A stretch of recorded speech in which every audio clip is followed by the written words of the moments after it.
Hi friends, আজকের recipe দুধ মাংস।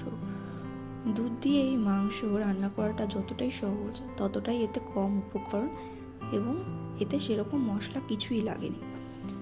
তো চলো দেখে নেওয়া যাক আজকের রেসিপি।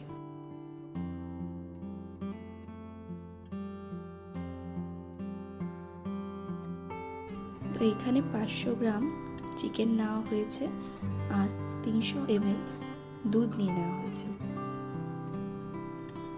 প্রথমে কড়াইতে তেল দিয়ে দেওয়া হয়েছে। তেলটা একটু গরম হয়ে গেলে তাতে ঘষে রাখা আদা, ঘষে রাখা রসুন দিয়ে একটু সময় ভাজতে হবে। তারপরে এতে কাঁচা লঙ্কা কুচি দিয়ে দিতে হবে। তোমরা তোমাদের পরিমাণ মতো ঝালটা দিতে পারো। এবার চিকেনগুলো ঢেলে দেওয়া হলো। এবার নাড়াচাড়া করে নুন দিয়ে দেওয়া হলো। এতে পেঁয়াজের স্লাইসগুলো দিয়ে দিতে হবে। পেঁয়াজের স্লাইসগুলো দেওয়ার পরে এবার মাংসটাকে একটু ভাজতে হবে। ভাজা হয়ে গেলে এবার এতে দুধ অ্যাড করতে হবে।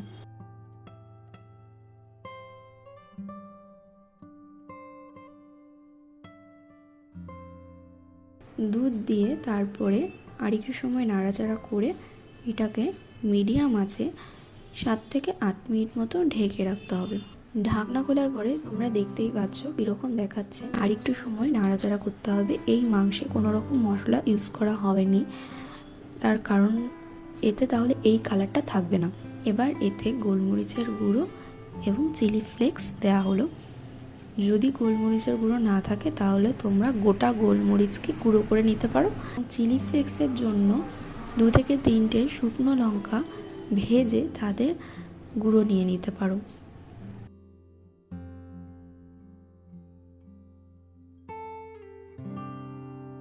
ব্যাস, এভাবেই তৈরি হয়ে গেল দুধ মাংস। ভিডিওটি কেমন লাগলো অবশ্যই কমেন্ট বক্সে জানাবে এবং ভিডিওটি ভালো লাগে একটা লাইক আর শেয়ার করতে ভুলবে না। আর চ্যানেলে নতুন হলে অবশ্যই চ্যানেলটা সাবস্ক্রাইব করে দেবে। Thank you.